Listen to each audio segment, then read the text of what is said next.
ஒரு சிறிய கிராமத்தில் அருண் என்று ஒரு இளைஞன் இருந்தான். அவனுக்கு ஒரு கனவு, நான் சீக்கிரம் பெரிய பணக்காரன் ஆகணும் என்று. அவன் எப்பொழுதும் ஷார்ட்கட் தேடிக் கொண்டிருந்தான். அவன் நண்பர்கள் எல்லோரும் சின்ன வேலை, பண்ணை வேலை செய்து கஷ்டப்பட்டு பணம் சம்பாதிப்பார்கள். ஆனால் அருணுக்கு அதெல்லாம் பிடிக்காது. ஒரு நாள் கிராமத்துக்கு ஒரு பிசினஸ்மேன் வந்தார். பெரிய கார், அழகான ட்ரெஸ், எல்லோரும் அவனை மதிக்கிறார்கள். அதை பார்த்து அருணுக்கும் தானும் அந்த மாதிரி இருக்க வேண்டும் என்ற ஆசை வந்தது. நானும் இப்படித்தான் பணக்காரனாகணும், ஆனா உழைச்சி சம்பாதிக்க நான் போகல. அவன் சிலரிடம் கேட்டான், எப்படி சீக்கிரம் பணம் வரணும் சொல்லுங்க. சிலர் தவறான வழி காட்டினார்கள். சூதாடலாம், மோசடி செய்யலாம், அதுவே ஈஸி என்றார்கள். அருண் அந்த வழியில் போக ஆரம்பித்தான். சில நாட்களில் அவனுக்கு அதிக பணம் வந்தது.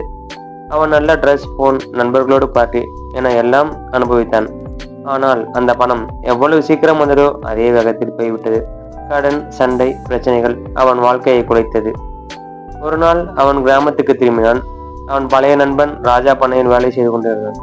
அவன் சிரித்த முகம், நல்ல குடும்பம். ஆனாலும் ராஜாவுக்கு சின்ன சின்ன சந்தோஷங்கள் நிறையவே இருந்தது. அருண் கேட்டான், ராஜா, நீ சின்ன வேலை தான் செய்ற, ஆனா எப்பவும் மகிழ்ச்சியா இருக்குது எப்படி? ராஜா சிரிச்சுக்கிட்டே சொன்னான், அருண், ஒளிச்சு கிடக்கும் பணம் சின்னதா இருந்தாலும் அதில் அமைதி இருக்கு. மோசடி பணம் வந்தாலும் நிலைக்காது. அந்த வார்த்தைகள் அருணின் மனசை உலுக்கியது. அவன் முடிவு செய்தான், நானும் உழைத்து சம்பாதிக்கணும். நிலைத்த வாழ்க்கைதான் உண்மையான வெற்றி. அவன் பண்ணை வேலை கற்றுக்கொண்டான். ராஜாவுடன் சேர்ந்து உழைத்தான். சில மாதங்களில் அவனும் நல்ல வருமானம் பெற்றான். மெதுவாகவே கடன்கள் தீர்ந்து வாழ்க்கை சீரானது. கிராம மக்கள் எல்லோரும் சொல்ல ஆரம்பித்தார்கள், அருண் மாறிட்டான், இப்ப அவன் உழைப்பால வெற்றி கண்டவன். பணம் சம்பாதிக்க பல வழிகள் இருக்கும், ஆனா உழைப்பால் சம்பாதிக்கும் பணம் தான் வாழ்நாள் முழுவதும் நிம்மதியும் மதிப்பும் தரும். நன்றி.